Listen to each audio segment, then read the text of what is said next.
It's so good to be here with you guys today. It's so great to be here It feels with like you it's been a guys. while. No, it feels like it's been a while since I've said it's really good to be with you guys. It's really good to be with you guys. How are your headphones? Do they fit okay? Are they tight? my headphones? Yeah, for the record today. Yeah, Well, no, mine are everything in my- feels pretty good. Mine are in wait, ear. you've got new headphones on, don't you, Shawnee? I do, yeah. They're new. I might Why? wear them out. Why? Ooh, because you want to look like Princess Leia? Yeah, I think they look cool. Wait. This whole thing was a setup because you wanted compliments for your new headphones? Yeah. Or Okay, did this you want to is mention embarrassing. the company or something like that? Is that what you're I have angling no for? idea what the company is. Oh, wait, I just got a text. Welcome, it's an all-new SmartLess.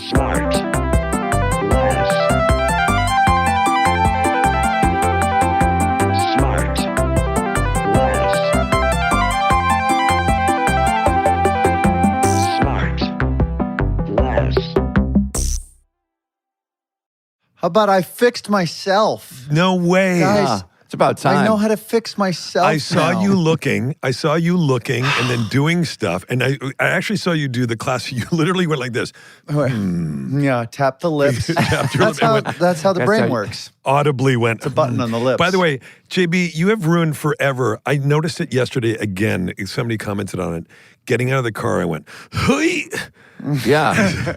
It tightens the core to make a little Sean, noise. do you do it now too? I do it when I get in the car, too. Hey. I realize I've been doing it since I was 35 because of Yeah, you. I've we're been all old. getting that old. Yeah. Hey.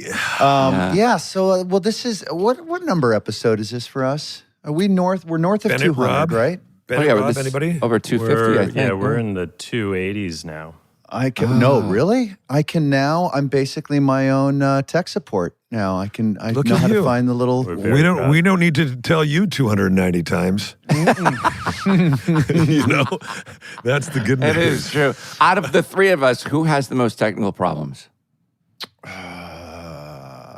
Who gets? Do we get it's to usually- vote, or do you have to own up to it? I think I'm all right. I'll bet Sean, you're worse because you're able to, because Scotty can catch you every time this you is fall. true. I scream my head off if I'm like, I can't log on, or my computer doesn't Who work. has the least? The least problems. Yeah, Yeah, technical, tech not problems. problems, Yeah. not world problems. No, it's always you. Why is that? Because that's what you do for a living. Well, I'm more probably used to the setup of the mic. Yeah, isn't that nice? That's sweet. Well, and you started, weren't you one of the original Geek Squad guys? I did do. Will? I did. I still own the name. What is it? Yeah. I did all the art. I went to a Dodgers game with Jason a couple of weeks ago, and You then sure did. and then we went to the USC football game. Yeah, you did, and you had Okay. we had a decent quarter there. Well, yeah, that was crazy. Jason and I had all the concessions that Jason oh my bought. God, I was holding this them. guy looked like he was at a state fair. Yeah, Fuck. it did. It looked like I had like Old Bessie had popcorn and two armfuls. I had like a soft pretzel, and Jason has his hot dog and his phone, and I had all the drinks and the pretzel. cheese and the dipping I popcorn, once sauce. described you. everything I once described you as a soft pretzel. That's funny. else. Just in knots all over. Yeah, But it sounds like you're really living your best life, though, Shirley. yeah. you know, did. But that We was had so fun. embarrassing. That was so fun, but it was so embarrassing because somebody was in our seats, and then I felt like the whole stadium was looking at us as we were just standing there. Yeah, It was someone awful. when you show up a little bit late and people spread out and they get in Yeah. your seats, and then Yeah. you show up at the aisle and you're kind of in a half squat because you don't want to block And the here people come behind these you. big dickhead actors, With all our Hollywood groceries. actors, Yeah. Totally. right? And everyone's like, "Oh, you're going to kick these people out?" You I big know. Right, but it's you have to show elite. proof of your tickets, and you remember you used to pass your It's ticket down the so aisle. Yeah, see, embarrassing. but now the tickets are on your I used phone. to love you. Tickets are on your phone. You got to pass your phone down the aisle. Now people are touching your phone. I Right. don't like that, Willie. Right. And these guys, guess what? Here's the news. While They- he's eating his hot dog. yeah, they wouldn't move. Yeah. No, They're like, yeah, I see this is your ticket, but they told us to sit here. I'm like, who told you to sit? The usher. I said, well, I don't see the usher now. Well, you got to get them and tell them to move us. That's right. No. And then I'm So and we I'm had to sit on the stairs with our groceries Right. and wait. I mean, oh God, it was the worst. It took like 10 and then, minutes. and then they finally got them out. And what was Gross. And the then they attitude? finally got out. Did it come to blows? Did it a almost come family to of blows? 4 No. were relocated. Yeah. No. And just us two sat down, and now we got 2 extra seats next to us, and we look No. like super assholes. And I ate my pretzel on the stairs, and my cheese went everywhere. Oh, no. boy. You mean actual cheese? Yeah. It wasn't a result of eating the pretzel made your cheese go everywhere. You created cheese. No. Okay. We didn't have any. We'll save that for SmartLess After Dark, which we still haven't gotten off the ground. But No, I'm looking still forward working to it. on the logo. Which is funny because our guest today, I said SmartLess, he often refers to it as shameless. And I know he's joking in his tongue-in-cheek because I It love is him. pretty shameless. It is. And this is a guy who's really, you want to talk about live the life. This guy's really lived the life, okay? Oh, boy. He starts out, he's the pride of Connecticut, sort of. He started out running a clothing company out of Afghanistan and India. No joke. Back in like the early 70s when nobody was over there. He just, he's the kind of guy you'd find him on a night boat to Tangier. That's the kind of dude he is. Out of nowhere, he comes back after running, literally trying to avoid tariffs and running clothing illegally across the St. Louis into upstate New York. He then decides he's going to change everything, and he goes and he starts to creates this thing that literally changed the way that we saw music, fashion, culture, everything. It went global everywhere. Andy Warhol. Runs a bunch of little networks that you might have heard of called Nickelodeon, VH1, Comedy Central. This is old Mr. Tom Freston. He becomes CEO of Viacom, and now he's the chair of the One Campaign Fighting Poverty. He's done it all. He's the coolest guy, and I'm happy to call him my friend. You guys, it's Mr. Tom Freston. Cannot wait. Oh, mister. Hey guys, Look at him go. Can't wait Tom. to hear all about this fella. it's an honor to be here. Thanks Here for on the Shameless? invitation, Will. You've seen all 10 seasons on Showtime for us. Yeah, Shameless. shameless. Welcome to the show. Wait, how do you and Will know each other, Tom? Just for hanging around in New York, out on Long Island. Yeah. Oh, yeah. We originally met through our mutual friend many years ago through Jimmy Buffett. Jimmy and Jane Buffett introduced us back in the day. Tom's good friend, may he rest in peace. Yeah, I'm sorry about your loss. The great there. Jimmy Buffett. Yeah. And who was, Jimmy, one of the things he did was he brought a lot of people together and introduced a lot of people. Am I right about that, Tom? Yeah, he sure did. Yeah. He was just Tom, how'd you meet Jimmy?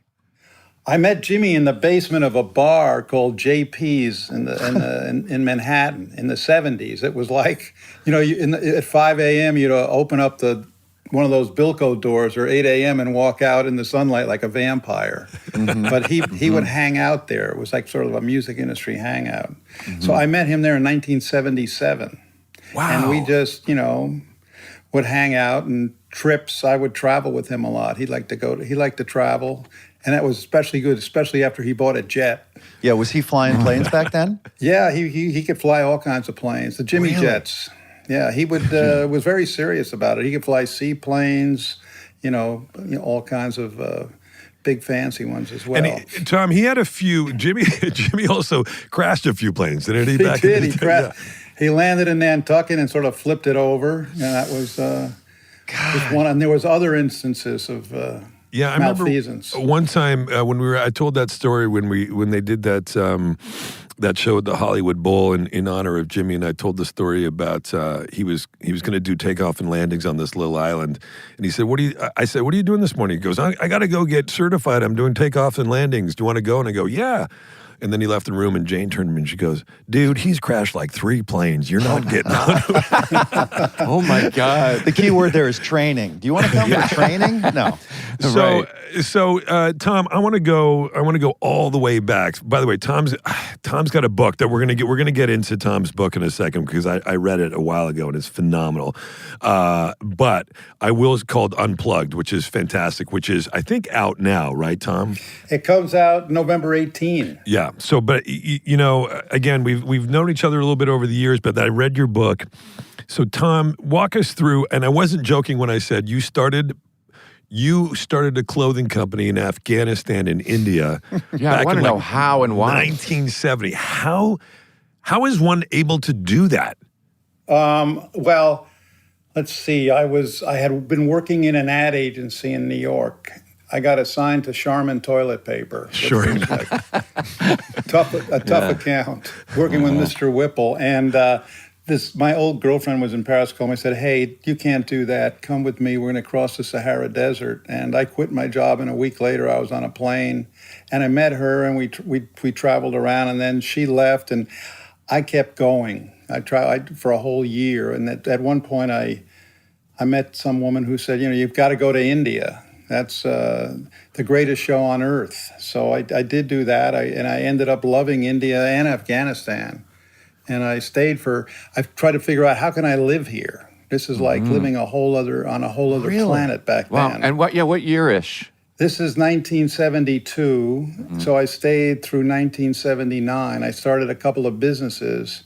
We would design and make clothes. I mean, higher quality clothes we'd sell to Bloomingdale's and so forth, and it became a big business. I mean, and I had a house in Delhi, and I was able to travel everywhere. I was living like a pasha. It was wonderful, and then a bunch of bad things happened to me, and not the least of which was Jimmy Carter put an embargo. It's sort of like what's going on today with the tariffs. There would be no more clothing imports from India, and I had all this stuff in production. Wow. It was a nightmare working there in those days.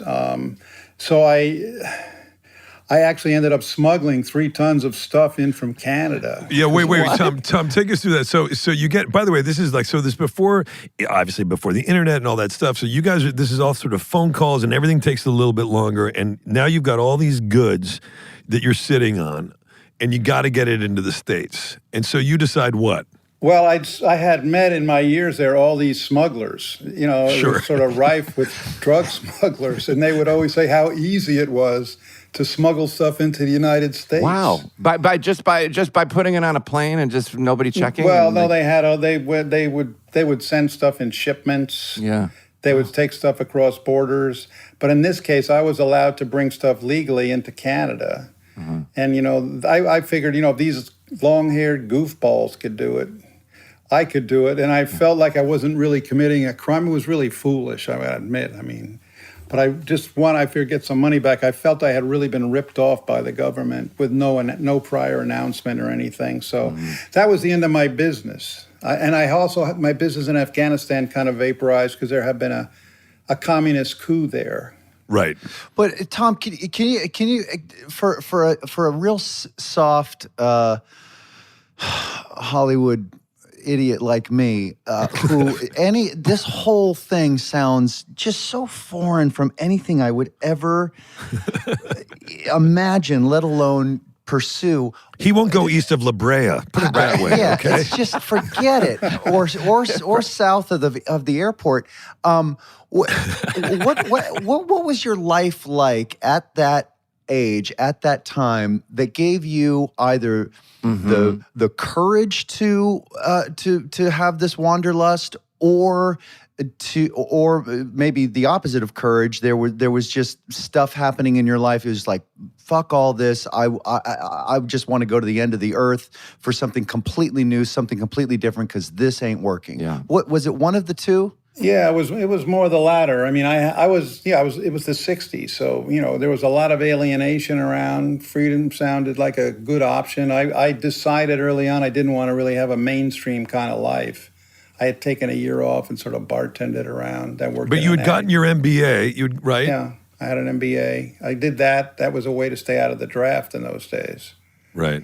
And then, so I just wanted to sort of leave out of the mainstream life, and it sounded very exotic and interesting to be living in a place so foreign. What was it about the mainstream life that just didn't feel something that you were attracted to, especially given the fact that you had gone down this road of mainstream? You got an MBA, and like you're set, you're ready. You put a huge time and financial investment into the mainstream, and then you said, yeah, no, let's flip it. Let's go 180 this way. It wasn't fun. Have you ever tried selling toilet paper? I actually have. And before that, I was on the G.I. Joe account. which was like, you know, Yeah. the war toy of the military-industrial complex. It was a very alienated time. A lot of people were quitting jobs and sort of trying to go off and do their own thing. So everything looked appealing. Everything looked point. appealing, and it looked really exciting because I wasn't having any fun. I felt like I needed to stretch out a bit. I'd been in school for like 18 years or something, so I was ready to go. And then I fell in love with this very foreign place. And in those days, it was really foreign, you know. Also age, because if you're young, you're like, well, I might as Yeah, well try how it old now. were you? Yeah. I was 25, 26, you know, I mean, young. So if not now, when? That's, Yeah, I remember you sort of describe in the book when you first get to Morocco, when you're still traveling with your friend, your girlfriend, and just like meeting these people, and they're all on the beach, like people you had met along the way, and you're like, look at this life, everybody's just kind of doing whatever they want a little bit, right? And it kind of, that opened your eyes to it. And then, Sounds so good. right? Yeah, there was a bit of a phenomenon. They call it the hippie trail. I mean, no one self-identified as a hippie, but like in California, New York, people were, in those days, if you wanted to drop out, you sort of went to a commune in a cold place in Northern California, Right. or somewhere upstate New York. But in Europe, people would head south, you know, to Morocco or India or Lebanon, and you know, kind of like see how long they could travel. Yeah, I'd meet people who traveled for years. That sounds like a really sort of contributing factor that it was more so in society then than it is, I think, today. More commonplace for folks to just, you know, pick up and get out and explore a bunch of different corners for a few years, and then presumably maybe come back and re-enter mainstream. Yeah, was that a bit more part of the culture than it is today? Yeah, you know, I think the world could use a little bit more of that today. Yeah, You see, agreed. these kids are so anxious, and they go to school and they're having panic attacks, and they're You got to get out and you got to immediately start providing and accomplishing. I meet these kids. They say, "I'm graduating from college. I'm starting work on Monday. Right. Starting my Yeah, career on yeah. Monday. So we'll take a break." Right. You Yeah. know, the world's Right. like the best educator out there, traveling around. But, Out of curiosity, Tom, did you impart that on your own sons? Just you know, as much as you're comfortable with talking yeah, about? I do. I encourage them to. Both of them have become good travelers, and they're very comfortable. You know, going anywhere, making their own plans, and really proud of them in that regard. Did you notice a big change when they came back? Well, they didn't go like. I mean, I traveled for a couple of years. They really you know, would take. Actually, my oldest son, he kind of went to work almost right away. But none of them have really made extensive trips like I had. Right. They're more caught up in this time. Go back to the Canada. So did you end up bringing those clothes and all those goods into the U.S. or no? Yeah, it was so easy. You just But drove you them did over. it yourself, though, Tom. What? Well, I enlisted a guy I knew in Canada whose father used to be like a rum runner, and he was ready for another trail, another trip. Wow, it's like Smoking But the Bandit. you came on the boat with the stuff yourself, though. Yeah, yeah. So that, you know, you go through the 1,000 islands. There's all these islands, and you know, then no one knows where the border is really. So you know, and there's boats floating around. No one knows who's who, and ice wasn't around. Right. Did you end up learning any of the languages over there? In India, you get pretty spoiled because people speak English a lot. Yeah, But I mean, I British could move my occupation. way around in Hindi. But in Afghanistan, I picked up a fair amount of Farsi, which is the language. I mean, a Dari, it's a dialect of Farsi. I could get myself around the bazaars and, you know, order food and take taxis. And Do you retain it now? not so much. Yeah. Not so much. Wait, so Tom, actually, this is a good. You go out there because you've got this, as Jason called this wanderlust, or this desire to get out in the world, and we talk, but there's not enough of that. But you kind of bring a little bit.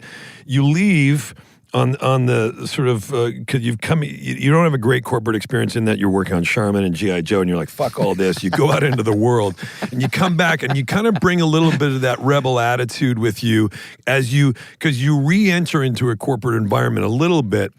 But you bring a little bit of that sort of that rebellious nature into what you do. You start to work on pretty immediately on MTV. And can you talk to us how, I mean, it's like you're the perfect guy for that because you were bringing that rebel spirit into the corporate world. Well, you know, I really loved traveling and being over there. And when I came back, I was sort of wiped out of that life. What else do I really love? Well, I was a major fanatic about music and rock and roll. And Good time for it. caught an article in Billboard magazine. I started studying where could I get a job, and there was a guy who said, we're going to start a video music channel. That's going to be the cable, the TV revolution is starting, and they had already started Nickelodeon, and they had a thing called the Movie Channel. So I got an interview.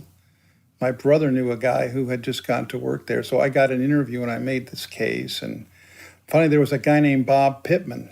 Yeah. Who I was in like 32 at the time. And the interview was with what company?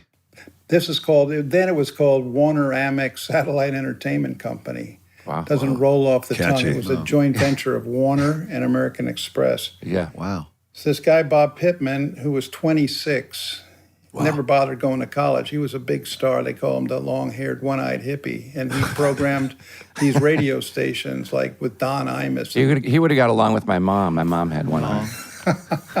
Anyway, I interviewed him. I said, I'm your guy. They said, well, first thing, we're looking for people with no experience in television. Those were almost like the magic words. I said, well, sure. They didn't even have television where I've been living the last 8 years. So, and I'm a music fanatic, and you're looking for entrepreneurs, and I know business, and blah, blah, blah. And then he goes, you were a hashish smuggler, weren't you? I go, not really. And he goes, not really. That means you were. Yeah. So you're hired. So I got a job on this initial team that started MTV. And who was that team? It was you and Bob Pittman and you. Me and Bob Pittman. There was a guy named John Sykes. There was a guy named oh boy, John Sykes, Steve Casey. Who else was there? Carolyn Baker, Sue Steinberg. And there was about 6 or 7 of us. Fred Seibert, who was like really sort of the creative genius of the group. And, we were said, get this thing on the air by August 1st. We had like 8 months to put this whole channel together. So. Wow. And we will be right back. And now back to the show. Did music videos, were they already kind of happening on other platforms or somewhere, and that's why you knew it would work? Or no, there was really very little awareness about music videos in the States. They existed in Europe. Right. Because the radio stations there were still really regulated, didn't play any music, so the record companies there would make these videos, and you could see them like in record stores, or they would put them on top of the pops on the the BBC. Wow. So, but America, and I at one summer I had a girlfriend in Berlin. I remember just going to her. She would work. I go to a record store and just watch music videos all day. It's one of those kind of days. And I was like thinking, this is like a video wonderland. So I said, this is, people are going to like this. Sort of build it and they will come kind of thing. You guys were the egg and then the chicken came along, or vice versa. And like those early videos, what was the early one? Like, I remember like Video Frankie Killed the Goes to- Radio Star. Was the first one. Frankie Goes to Hollywood. Yeah. And I feel like Dire Straits had one of the early Dire ones Straits too. had a bunch of early ones. Yeah. One called Skate Away. Well, I was going to get into Dire Straits because it's actually it's a big part of the book. Jay, that's a really good point. Yeah. First of all, Video Killed the Radio Star was the first video you guys aired, right, when you first launched. Is that true? It's Yeah. ironic.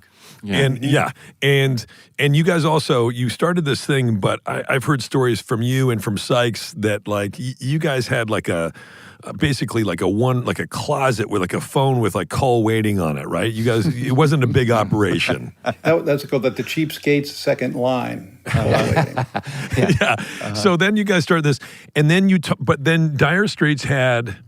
They gave you guys the gift of all gifts because it was Mark Knopfler, from what I understand and what I've read, wrote that as a sort of almost like a rebuttal to the sort of music video and the corporatization of music and all that. Is that right? And then Money for nothing. Yeah, it was all about our vapidity, that we were vapid. But and yet the line in that really sold you guys was. I want my MTV. And he had Sting sing it. And in those days, those kind of bands could be worldwide, could have worldwide hits. Yeah. And wherever I would go, because we took MTV around the world, people would know about us through that song. Wow. MTV had been preceded by that buy money for nothing. So Mark Knopfler gave us the greatest of gifts. It was unreal, like that idea that like he did this thing and then, but it became like almost the rallying cry. And you guys also got that very line. You guys, I mean, you and your whole team at various points got different artists to scream out, "I want my MTV on camera," and that was your because the cable companies didn't like us and didn't want to put us on, and these were older guys. They didn't get it, and they didn't want to pay. We were just somebody who was going to cut into their margins. So we knew that wherever we were, and for the first couple of years, we were only like in these towns in the Midwest, like Tulsa. People loved us; they couldn't believe it, but no one in New York or LA had it, and had never even seen it. So we knew if we could get these people to call their cable companies and demand their MTV, could eventually force these people to put us on, and that really worked. That's cool. With videos now having kind of cycled, I mean, they still sort of exist, but my God, you guys, you birthed it, and it cycled into like just such a phenomenon. The whole the addition of videos to the whole music industry, and now it's sort of settled into a place of sort of a sidecar kind of thing. What do you feel that the music video has what positive of it has remained in the music industry? Has it been additive? Music videos are still popular. They don't exist on MTV. That's become sort of a reality show channel. Sure. Right. And they make as many music videos today as they used to. A lot of them are made more economically, but they don't. You can get them all on the internet, on YouTube or on Vivo, and you get them on demand. So you don't have to sit around watching some channel to wait to see Nirvana. You can just click on it and watch it right away. So that sort of killed the MTV linear network model. You guys would, at the end of every video, you'd put the name of the song, the album, the band, and the director. Yeah. And you guys launched a bunch of really incredible directors into the film industry. Yeah. There was a whole bunch of them. And there was a whole issue after a couple of years, the director said, "Hey, how come our names aren't on there? We want to get some credit." Yeah. And David Fincher too. David Fincher was a great Russell Mulcahy. There was a Spike Jones. I mean, lots of people came up that way. We'll talk about MTV ending in just a minute, but the initial like the launch, the logo of the rocket taking off, is that was the first image ever, right? Yes. Of MTV. And was that just what it is, which is like we're launching a new show? Well, we didn't have any money, and we realized that all this NASA footage was public domain. So we could rip off NASA and Man's Greatest Moment and kind of make it our own. So we got it for free. Oh, that's great. And the logo that everybody loved and became iconic, we got that for $1,000 from some guys down in Tribeca. And it was sort of a kind of, you guys, I'm sure we're kind of tongue-in-cheek how grandiose this whole thing is going to be. We're putting our flag on the moon, and here comes something that was cute. it. Right. So we're going to rip off Man's Greatest Moment and put our flag there. That's amazing. Tom, what was the moment that you guys realized that you had really broken through? I mean, there were so many. I remember as a kid, there were like when the Thriller video hit, it was just everywhere. It was like top of the hour, every hour. Was there a moment for you where you went like, "Holy shit, we really got something here. We're shifting culture"? Yeah, it was a slow build. It took us a while to get to New York and LA where people could see us and then they could talk about us in the media. But then, two things. One was Thriller, Michael Jackson, Beat It, and people say, "Oh, big artists are making videos with big production budgets and they're irresistible." And John Landis directing that. And the second thing was Live Aid. Yeah. Oh, yeah. Live Aid. Live Aid, ABC said, we'll run, Bob Geldof came to ABC said, we'll run 3 hours of it, sort of a highlight show. We said, "Hey, man, we'll run the whole thing for 16 hours. We got nothing else to do." Yeah, I remember that. It was like the biggest show ever, and that really, really legitimized us. Wow. Yeah, there was nowhere else to see your favorite artist, really. Unless you bought a ticket to a concert. Right. It was the only channel that you could see these people. And the VJs were cool too. Remember, like Mark Goodman and Martha Quinn. Martha Quinn. Yeah. People forget, but for its day, it wasn't like a flying car stuff or anything, but MTV really was revolutionary. It was a whole new visual language for people. Of course, we've gone so far past that now, but it was sort of a groundbreaker in that way. Did you guys end up having all these? You got to know a lot of artists too through this. I mean, they at first you guys were trying to launch and get them to do stuff, and then there must have been the tipping point where they're just coming at you, and all the artists are whining and dining you guys, right? Sending you Rolexes and stuff. I didn't get any Rolexes. Yeah, okay. I got a Timex. No, but I mean, it was true.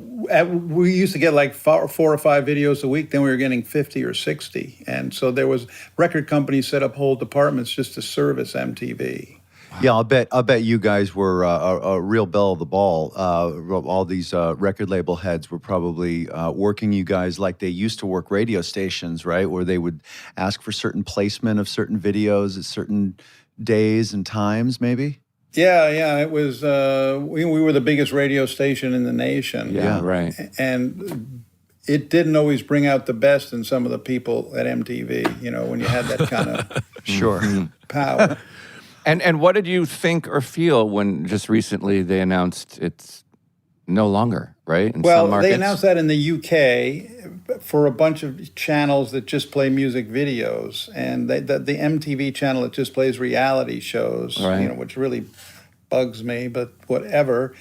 That's still there, but it needed to die a death because it can't exist really and be a business if when you're competing with all these videos on the internet, and it's not Right. like you have exclusive videos that the internet doesn't have. Right. I mean, there's no business there. It's not going to grow. I do think that the Ellisons and Paramount have a chance to really reimagine what MTV could be digitally and figure out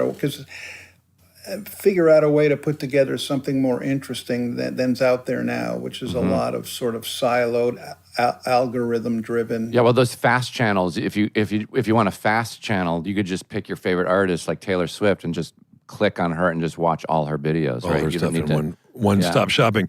So speaking of which, so you're at MTV, and then you guys decide then you have a bunch of other things that I mentioned in the intro, Nickelodeon, VH1, and Comedy Central. And this is great. So Comedy Central ends up becoming this huge thing, but the way it started was kind of in response to what somebody else was doing. I love this story.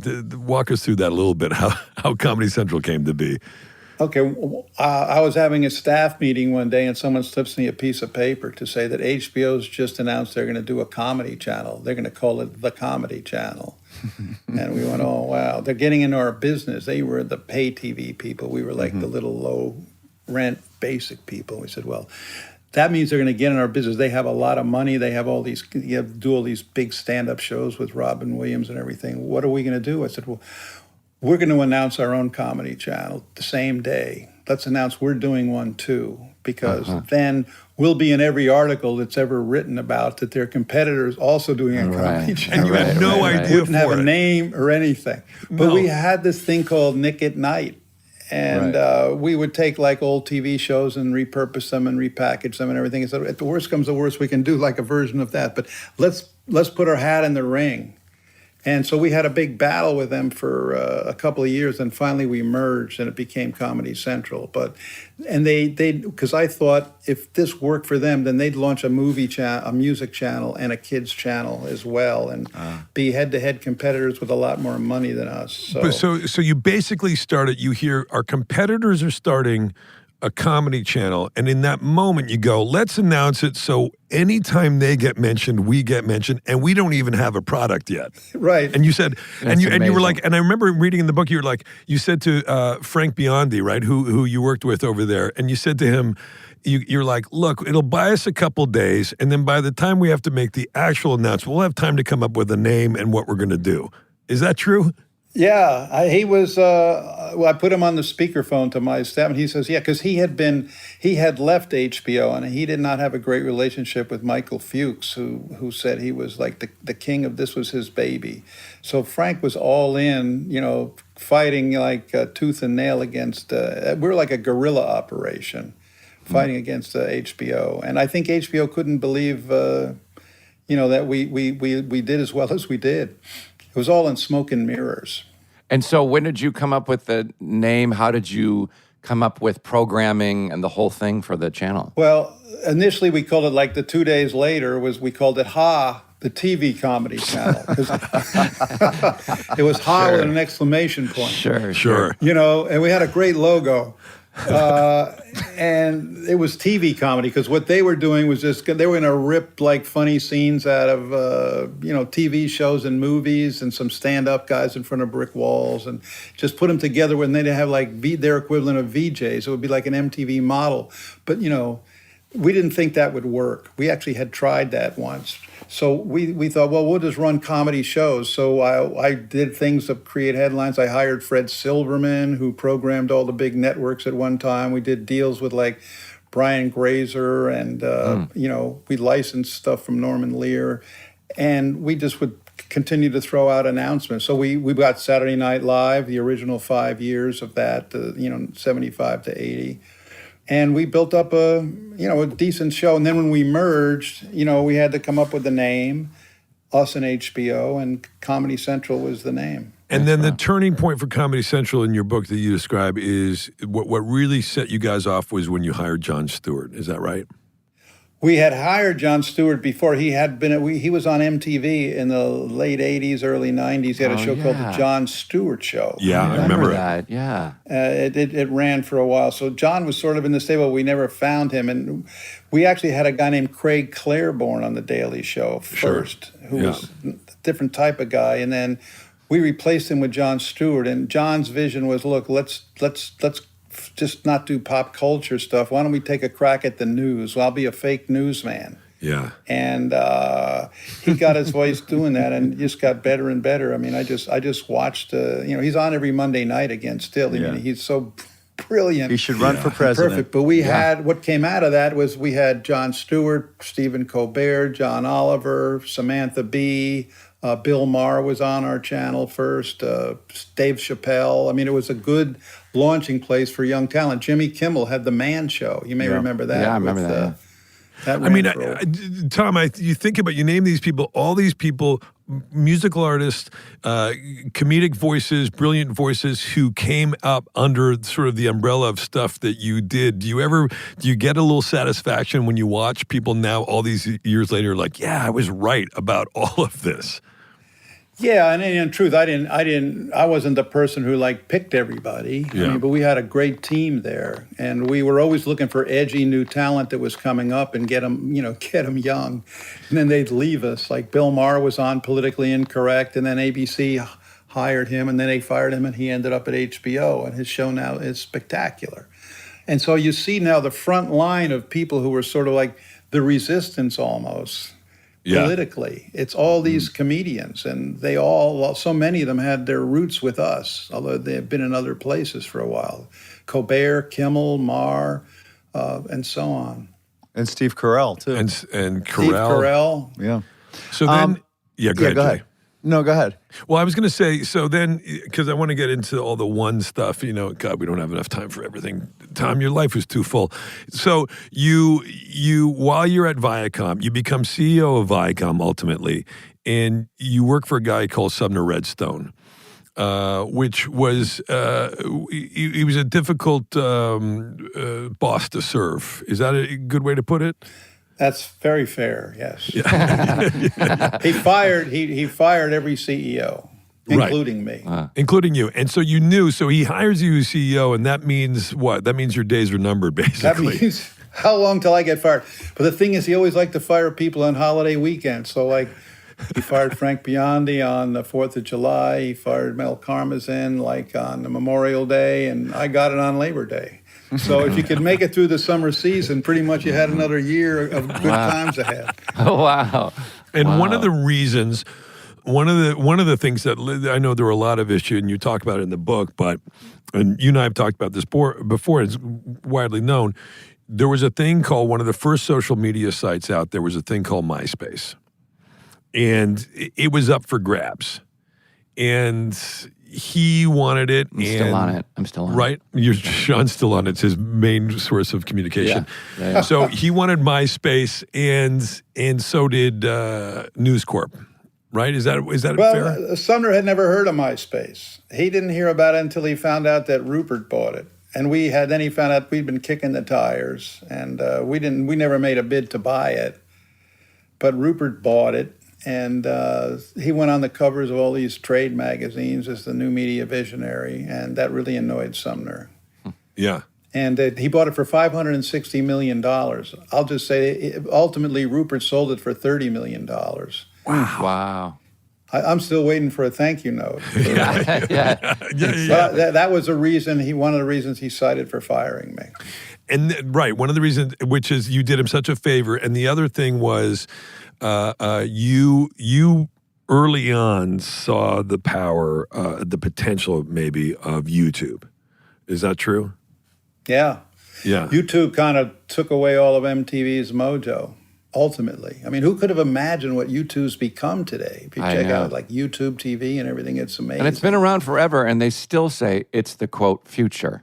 But And how would it's you been even, around. if an alien landed on the Earth and you're trying to explain what YouTube is or was when in its inception, how would you describe it? Is it just a free sort of destination for user-generated videos? You just kind of upload anything you want, and it's just a gathering place for all that? Is that what YouTube really at its core is? That's what it was initially, and that was like 2005. They launched it, and it was initially anybody could upload anything, and kids could comment on it. You could send stuff. It was a form of social media, person to person, and that was a whole new idea. And then like SNL would put up like some stuff like with Andy Samberg. I'm trying to think media companies would use it as sort of a promotional vehicle. So they started to get more promotional content on there. And then they've just... And did you wanted to buy it? Did you saw... We thought this is a whole new thing.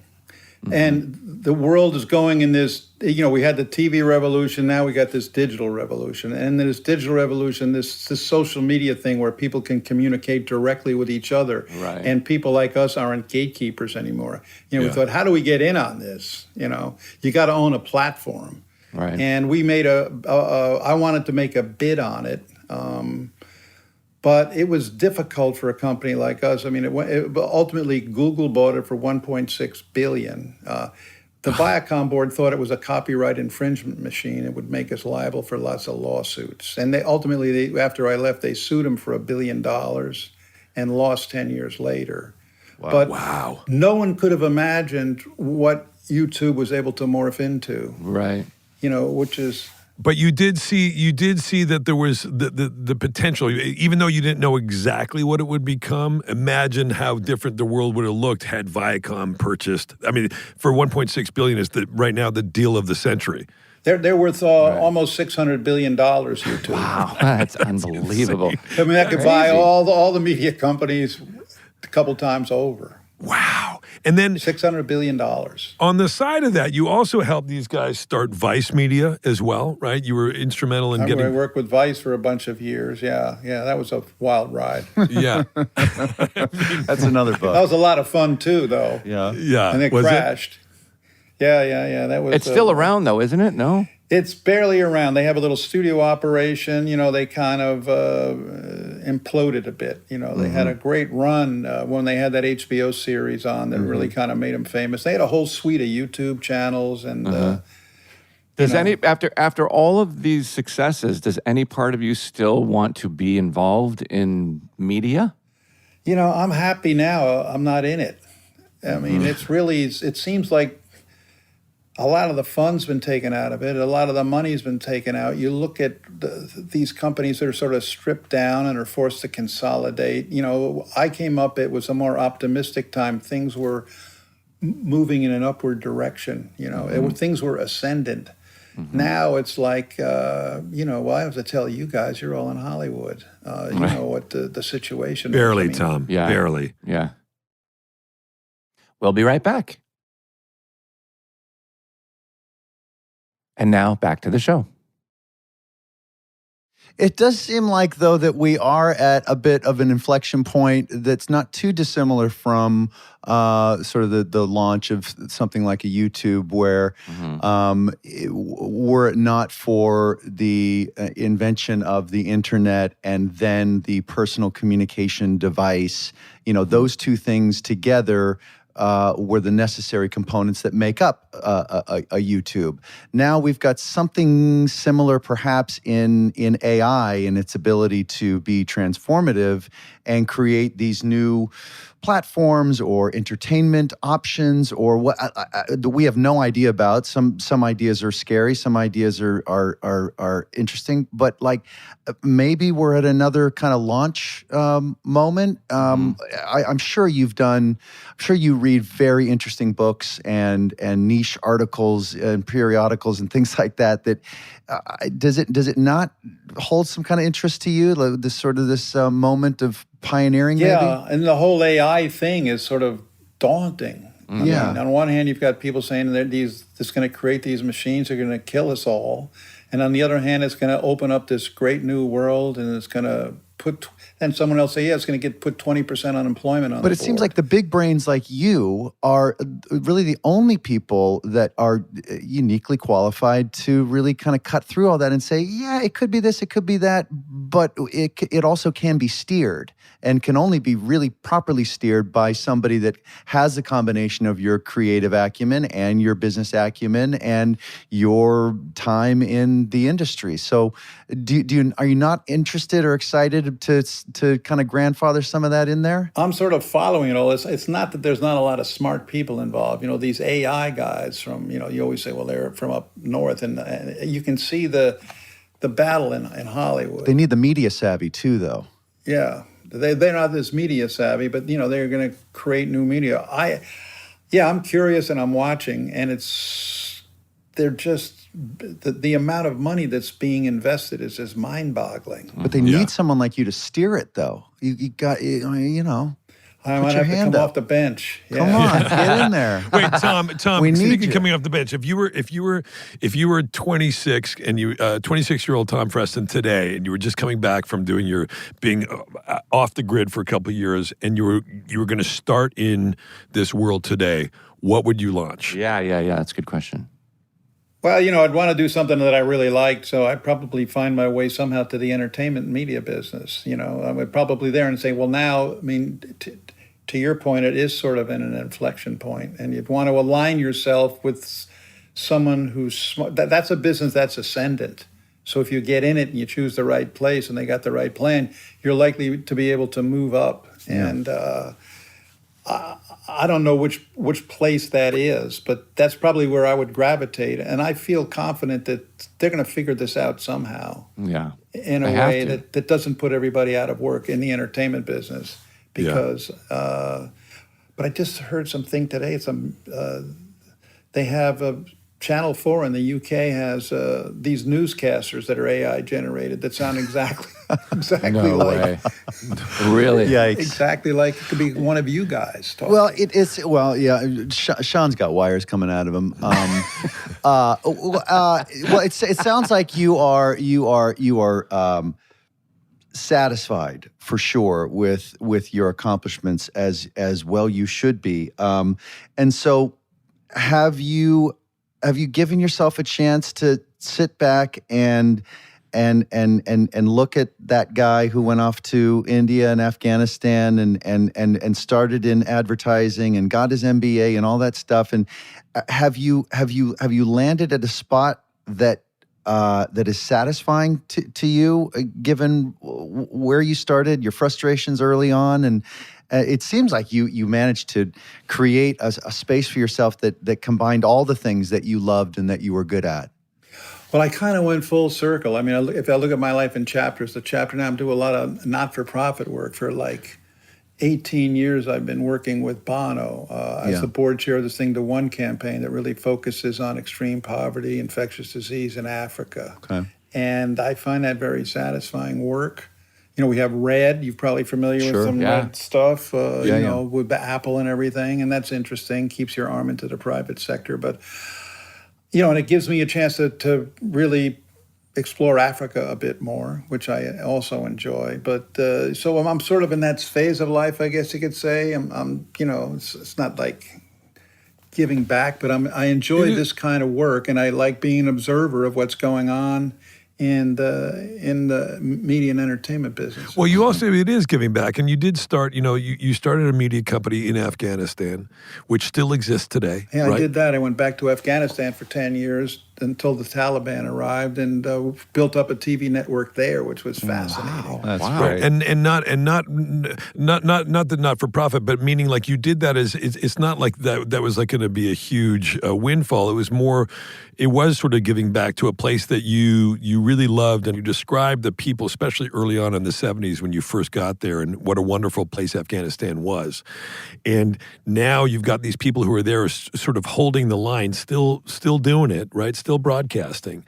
And in that time, I remember you would take young people who were there, who were working for the company, and send them over here and do semesters working at USC media school and stuff, and give them and educate them. And I mean, that was a real thing that you did for a long time. Yeah, I mean, I never escaped my fascination with Afghanistan, and it gets a bad rap these days, admittedly, but they're wonderful people. And I was lured back there to start this TV net station, which became very powerful. And in terms, I thought it was a way to, help change society, connect Afghans to each other, to the outside world for the first time, for, women, liberate women. It just seeing a man and a woman newscaster side by side sends a huge signal. Wow. We brought music back after the Taliban had outlawed everything, so we brought back music with the arts and And it's still running the network? well, we had like 250 advertisers.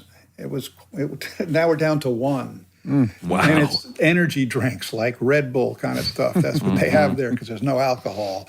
But we've now switched into doing programming for school for women. So we're doing educational programming, and instead of advertisers, we're funded by people like Gates and other foundations, Malala Foundation. Oh, that's great. Wow. And we are making these episodes in Afghanistan inexpensively. We have a diaspora group of Afghan educators that help develop the curriculum, and so it's just kind of keeping people employed in this very difficult time. And But these programs for educating women are now allowed? yes, because we've picked sort of non-ideological subjects like mathematics, physics, got it. things like that. I mean, Got it. And so they're allowing it, yes, and there's a whole sort of digital part to it as well. It's it's just awful what's going on there, but Yeah, for sure. this way the business stays alive, and you can employ 500 people, and your women have basically been erased from public spaces in Afghanistan. They're not even allowed to talk when they're in public. Yeah, Wow. it's just You can awful. imagine. So women who used to be able, in that 20-year interval when we were there, which we blew, but people went to school, became parliamentarians, became lawyers, now they're just extremely depressed and at home. Can't Man. work. Tom, What a life, man. I know, what a life, dude. And you've done it all. I mean, you do this kind of stuff, and you help start MTV, and you have a clothing company and you're smuggling Ha, clothes the across the network Ha. thing. Network Ha, and you talk in the book. You take Sumner Redstone to a sex club, Right. in Thailand, which you talk about in the book, which is That's crazy. just I implore you to read this Is book. that true? Yes, I did. That's crazy. Well, just give us a little taste of, not too much of a taste. You don't want the full taste, but I kept telling them, you got to come to Asia. We've got MTV in India. We've got it in China and Taiwan. We got it in Indonesia. It's like the great market. We were still really positive about how we could do in Asia, and he had never really been. And then he called me up to his office one day, and he says, I've made up my mind. I'd like to finally come to Asia with you. I go, well, where do you want to go? He goes, I want to go to Bangkok. I go, well, we don't really have any business in Bangkok. That's like one place that there's a company there that's going to lay cable, but they haven't started yet. But he wanted to go to Bangkok, and then my God. he told me quietly he'd like to go to some sex clubs. Oh my So God. I had to go do some advance work, to get him in a sex club. I'd been to Bangkok before a bunch of times, but I was not an expert on the sex club front. which is quite a scene there. One of the most interesting things is that, it's become, because of the Vietnam War, it's become like the commercial sex capital of the world. And they have plane loads of Japanese and German men that come in to run wild in the various red light districts. And I'm thinking, wait, those were the two Axis powers. Right. And now they're invading Bangkok. But I took Sumner to I did my job as a loyal employee and shepherded him around. You had to take your boss, you describe it, and you guys go into a room, and this couple are lowered on a motorcycle having actual sex on the motorcycle, and you're there with your boss, and then he looks at you kind of like, we're good now, and you just let yourself out, right?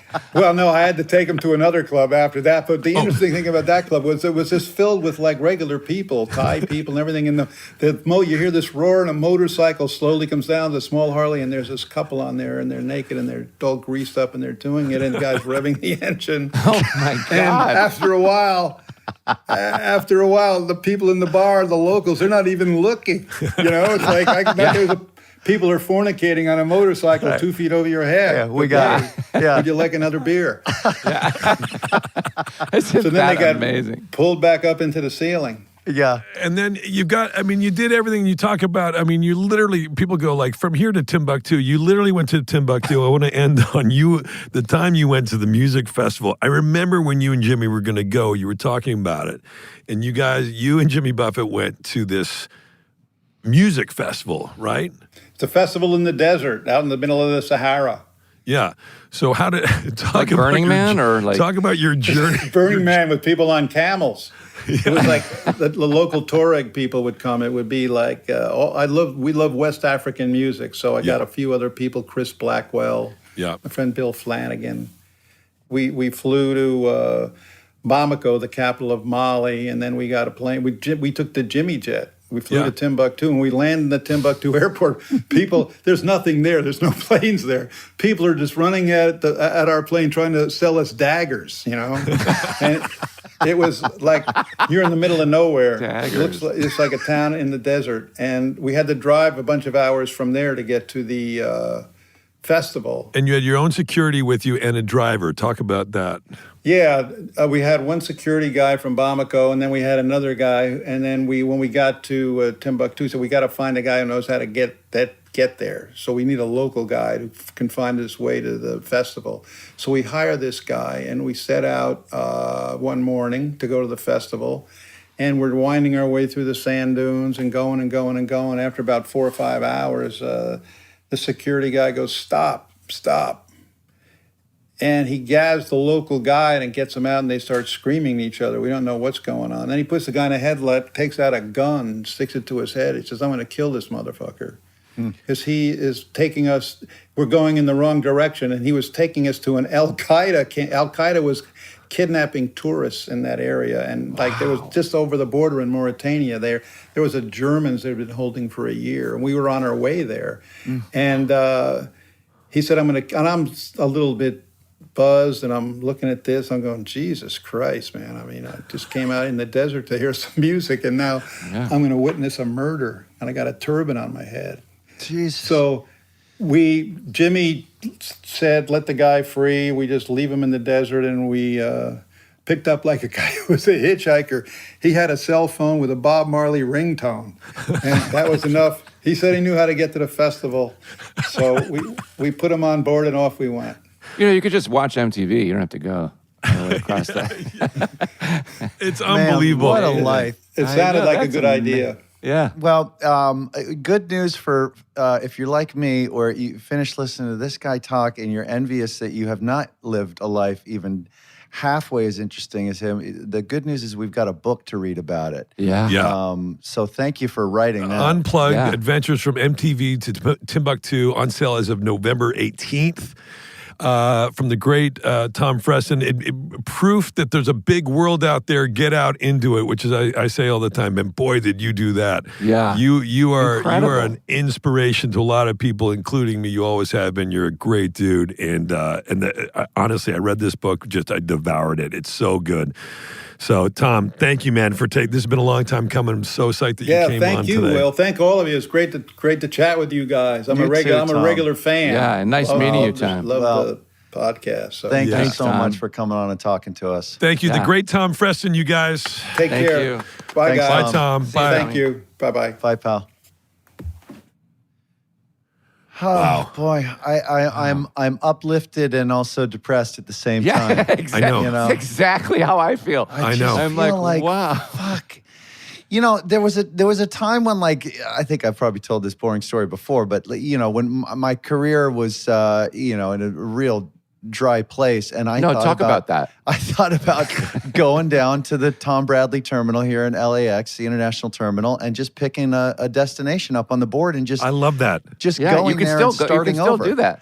Well, yeah, I got the wife and the kids, and you know, it's Yeah. it's a little awkward now. No, but you can just get up and It's go called somewhere. deserting your family now. But I was like, you know, 23, 24. I was like Tom's age. And I was like, let me just start over somewhere else where fucking being on, you know, Entertainment Tonight isn't the end all be all. And Right. so I'm certainly not, you know, well, boo-hoo, you know, your life turned out so shitty. No, no. I'm very, very grateful. But man, you listen to that, it's like, I just don't Yeah. know if you, I was going to say you can't have both, but he seems to have had both. Like he Yeah. went, he did that, he came back, and he was still a part of, you know, mainstream society. And not only that, Jay, what's cool is he took all of that sort of that wanderlust as you described, and he took all those experiences, and he brought it into that environment, and that's what set him apart, and still sets him apart. He's like he has such a broad worldview. Yeah. He also You had, know? like he said, 18 years of school. So then he was like, I just got to get out. Yeah. Like, you know, like I've just been reading books for 18 years. And it changes what you use as your sort of baseline norms that you think that you can, and so you come back and you're affected by these experiences, and you're like, Yeah. no, well, why don't we just do this? Yeah. You know, if you think about it, like he does all the stuff that maybe being out in the world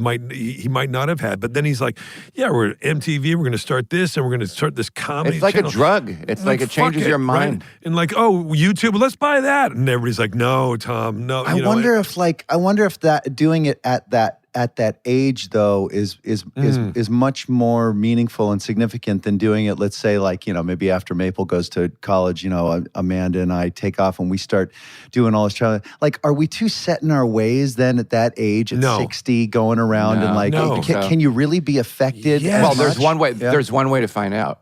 just do it. Just do it. I Yeah. think, honestly, But what if it turns out, yeah, no, it was a waste of time. You're already stuck in your ways, and now you're 70. It's Yeah. like- but at least it's worth going to try to find it. And I would say, like, you hear that, it makes me want to say to my own kids and to my younger self and to anybody, if you're under 30 or 40, whatever it is, whoever you are, put your phone down and get out in the world. You know, that's for kind sure. of, it makes you just think, like, just get out there. And Yeah, I'm but sure don't people put will it be down rolling their before. eyes. Don't put it down before you get a No. SmartLess mobile Switch plan. to SmartLess Mobile and get a Oh, good for sure. plan. Yeah, right. and then- When it's 10 gigs for $10. Yeah. Right, but then you But put it is true. But Like, it is true. Yeah. Go out and have a rich life. And Jay, you were saying to him, like, do you have this moment now, looking back, where you feel a sense of satisfaction? Like, yeah, think of the stuff and the people he's met. Like, even now, he'll be like, if you follow him on Instagram, and he'll be like, you know, I'm in Albania. I'm in some like gourd. I'm talking to the prime minister, and I'm doing this and that. And he's just, you know, I didn't even. Is he married? he has a longtime partner, his Carrie, who's amazing. Yeah. Okay, so he's not still going around solo, bopping around. No, she's a good friend and an awesome person in her own Well, that's right. great. Just amazing. Yeah. And he's just interested. Yeah, that's cool. Yeah. You know? Well, that's the key. You got to stay curious and interested the Yeah. whole time, right? Yeah. But it seems like everybody that was Here he comes. around him, Here he everybody that was around him, Right. had such fun, and I had fun today. Oh, with okay. all of you, and I think a good time was had Bye. by all. Smart. Less.